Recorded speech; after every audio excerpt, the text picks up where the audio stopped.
یہ جو تیل سمگل ہو کر آتا ہے اس کے اوپر BLA اٹیک کیوں نہیں کرتی؟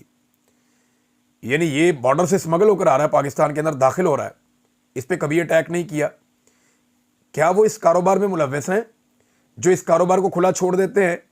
یا یہاں پہ خفیہ ڈیل ہے کہ جناب ان کو آپ نے نہیں مارنا، اور یہ لوگ بھی بڑے آرام سے جو ہے سلمانی ٹوپی پہن کے ہزاروں گاڑیاں لے کے بلوچستان کے اندر داخل ہو جاتے ہیں ایران سے، اور بارڈر کراس کر کے بلوچستان کے اندر اور مختلف جگہوں پہ کراچی تک چلے جاتے ہیں، پھیل جاتے ہیں ہر طرف؟ یہ بڑا سوال ہے انہوں نے جو پوچھا۔ دوسرا انہوں نے پوچھا کہ فاٹا کی صرف ایک محمد ایجنسی میں ماہانہ اربوں مالیت کے نکالے جانے والے نیفرائٹ پر آج تک تحریک طالبان پاکستان نے کوئی حملہ کیوں نہیں کیا؟ صحیح جواب دینے والے کو SIFC کے فنڈ سے انعام دیا جائے گا۔ دیکھیں سوال دونوں بڑے امپورٹنٹ ہیں کہ طالبان ہر طرف حملہ کرتے ہیں، ہر چیز پہ حملہ کرتے ہیں، لیکن یہ جو معدنیات جا رہی ہوتی ہیں ان کے اوپر اٹیک کیوں نہیں کرتے؟ معدنیات پہ کبھی اٹیک نہیں کیا طالبان نے، آپ غور کریں۔ اسی طرح سے جو تیل سمگل ہو کر آ رہا ہے اس پہ کبھی بھی BLA نے اٹیک نہیں کیا۔ تو جو سوال انہوں نے پوچھا، دو سوالات ہی اٹھائے عامر مغل صاحب نے، لیکن ایک سوال اور ہے، وہ بھی وہ اکثر اپنے ذہن میں سوچتے تو ہوں گے کہ ان کے اوپر ہر 5ویں 7ویں دن ایک نیا مقدمہ کیوں ہو جاتا ہے۔ تو یہ جو ٹویٹ ہے اس کے اندر جواب ہے کہ جناب جس طرح کے آپ سوالات پوچھتے ہیں نا، اس طرح کے سوال پوچھنے والوں پر اس ملک میں مقدمے ہی ہوتے ہیں۔ تو عامر مغل صاحب آپ بالکل ڈیزرو کرتے ہیں کہ آپ کے اوپر ایک کے بعد ایک مقدمہ کیا جائے۔ بہرحال آپ نے جو اپنا سوال کیا اس کا جو دوسرا لفظ ہے ڈالر، یہ جواب ہے جناب میرے خیال میں کہ ڈالر کا کھیل ہے جناب، ڈالر کے لیے سب کھیل کھیلتے ہیں۔ طالبان جو ہے وہ معدنیات کے ٹرکوں پہ اٹیک نہیں کرتے، اسی طرح جو بلوچستان لبریشن آرمی ہے وہ سمگلنگ کی گاڑیوں کے اوپر اٹیک نہیں کرتے، باقی ہر ایک کے اوپر حملہ ہو رہا ہے، پنجابی پشتون شہید ہو رہے ہیں، سیکیورٹی فورسز کے لوگ شہید ہو رہے ہیں۔ یہ بڑی بدقسمتی ہے پاکستان کی۔ آپ کا سوال ویلڈ ہے لیکن اس کا جواب دینے والے ابھی مصروف ہیں، جب کبھی ان کے بعد ٹائم ہوگا تو ان سے یہ جواب مانگا جائے گا۔ اچھا جی، پاکستان تحریک انصاف نے، سلمان اکرم راجہ صاحب نے تو بڑی کلیئر بات کی ہے، لیکن تحریک انصاف نے اس کے اوپر ایک اعلامیہ بھی جاری کیا ہے۔ دونوں چیزیں میں آپ کے سامنے رکھ دیتا ہوں۔ پہلے ذرا سلمان اکرم راجہ صاحب کا سٹیٹمنٹ آپ دیکھ لیں۔ انہوں نے کہا کہ منرل بل بہتر وقت میں منظور ہوگا، معدنیات والا بل جو ہے بہتر وقت میں منظور ہوگا، اور وہ بہتر وقت عمران خان کی رہائی کے بعد ہی ہوگا، اور یہی پارٹی کی غالب رائے ہے، اور علی امین کو بھی اس پر یقین ہے۔ یعنی عمران خان تب رہا ہوں گے تب کریں گے۔ خدیجہ شاہ صاحب نے بھی یہی کہا، بشرا بی بی کی بہن ہے انہوں نے بھی یہی کہا، علیمہ خان صاحب انہوں نے بھی یہی کہا۔ عمران خان کے جتنے وفادار ہیں وہ سارے یہ کہہ رہے ہیں کہ یہ اربوں ڈالرز کا گیم ہے، کوئی چھوٹی بات نہیں ہے۔ یہ خیبر پختونخوا میں جو منرلز پڑے ہیں، اگر آپ ان کی ٹوٹل مالیت لگائیں تو کچھ لوگ یہ دعویٰ کرتے ہیں جو ایکسپرٹس ہیں کہ دنیا کے اندر شاید پاکستان ٹاپ 10 ملکوں کے اندر شامل ہے جہاں بہترین معدنیات پڑی ہیں، اور سب سے زیادہ ورائٹی خیبر پختونخوا میں۔ ریئر ارتھ منرلز ہیں وہاں پہ، لیتھیم ہے وہاں پہ، کوبالٹ ہے وہاں پہ، اور بہت ساری وہاں پہ دھاتیں ہیں، کاپر ہے، سونا نکلتا ہے، روبی نکلتا ہے، ایمرلڈ نکلتا ہے، زمرد نکلتا ہے، اور بہت سارے۔ تو یہ جو سارے کے سارے وہاں پہ نادر ہیرے جواہرات نکلتے ہیں خیبر پختونخوا سے، یہ اربوں ڈالر کی ان کی مالیت ہے۔ تو کیا ایسی حکومت کو، جو ایک جعلی حکومت ہے، ایسی حکومت جس کے پاس مینڈیٹ ہی نہیں ہے عوام کا، اس کے حوالے یہ اربوں ڈالرز مالیت کے اثاثے کر دیے جائیں تاکہ وہ اونے پونے بیچ کے اپنی دیہڑی لگا لیں؟ یہ بھی سوال سب کے ذہن میں آتا ہے۔ لہذا عمران خان صاحب کی رہائی کے ساتھ لوگ اس کو مشروط کر رہے ہیں۔ ایک کمیٹی بھی بنائی گئی ہے پاکستان تحریک انصاف کی جانب سے جو اس کے ٹیکنیکل پہلوؤں پہ غور کرے گی۔ ذرا میں کمیٹی کے بارے میں آپ کو بتا دیتا ہوں کہ اس میں خبر کیا ہے۔ جی خبر یہ ہے کہ تحریک انصاف خیبر پختونخوا نے معدنیات بل 2025 کے تناظر میں صوبے بھر میں اس بل سے متعلق پیدا ہونے والی گہری دلچسپی، تشویش اور لوگوں کی رائے کے پیش نظر پاکستان تحریک انصاف خیبر پختونخوا نے اس قانون کا جامع جائزہ لینے کے لیے ایک 3 رکنی کمیٹی تشکیل دی ہے۔ کمیٹی مندرجہ ذیل لوگوں پر مبنی ہے۔ نمبر 1 علی اصغر خان، رکن قومی اسمبلی ہیں، مرکزی جنرل سیکرٹری پاکستان تحریک انصاف خیبر پختونخوا، اور اس کے بعد جناب یہ اس کے اندر شامل ہوں گے چیئرمین کے طور پہ پھر ڈاکٹر امجد علی خان، سب آپ جانتے ہیں بہت دبنگ آدمی ہے، بڑی کھل کر بات کرتے ہیں، وہ بھی اس کے رکن ہے کمیٹی کے۔ ارباب شیر علی خان، آپ سب جانتے ہیں ان کو بھی، یہ رکن قومی اسمبلی ہیں، اور یہ بھی جو ہے وہ اس کے اوپر بات کریں گے۔ اور اس کے اوپر انکوائری کریں گے کہ اس کے اندر بل کے اندر ہے کیا۔ اس کمیٹی کو یہ ذمہ داری سونپی گئی ہے کہ وہ بل کا تفصیلی جائزہ لے، اس میں موجود اہم سکم یا ابہامات کی نشاندہی کرے اور شفافیت کے فروغ، صوبائی خود مختاری کے تحفظ، عوامی حقوق کے احترام اور قانون کو وسیع تر عوامی مفاد کے مطابق ڈھالنے کے لیے سفارشات تیار کرے۔ کمیٹی کو یہ اختیار ہوگا کہ وہ متعلقہ ماہرین، قانونی اور سماجی رہنماؤں اور دیگر ذی فہم افراد سے مشاورت کرے۔ انتہائی جائزے اور مختلف سطحوں پر اٹھنے والے تحفظات کے بعد یہ واضح ہے کہ اس بل پر مزید وضاحت اور ممکنہ ترامیم ناگزیر ہے۔ کمیٹی نے اپنی مشاورت کا عمل شروع کر دیا ہے اور بہت جلد خیبر پختونخوا حکومت اور پارٹی کی مرکزی قیادت کو اپنی سفارشات اور نتائج پیش کرے گی۔ اور بھی چیزیں اس میں لکھی ہیں، لیکن ایک چیز تو کلیئر ہو گئی ہے کہ اب اس کے اوپر جناب مزید تحقیق ہوگی، اس کو چیک کیا جائے گا کہ اس کے نتائج کیا ہو سکتے ہیں، اثرات کیا ہو سکتے ہیں، صوبائی خود مختاری نہ چلی جائے، معدنیات کے اوپر سے کنٹرول نہ چلا جائے، یہ ساری چیزیں نہیں ہونی چاہیے، اور 18ویں جو آئینی ترمیم ہے اس کے اوپر کوئی شب خون نہ مارا جائے، یہ بھی بہت ضروری ہے۔ تو یہ جناب معدنیات کا معاملہ جو ہے وہ صوبائی حکومت کے پاس رہے، اس لیے یہ کمیٹی بنائی گئی ہے۔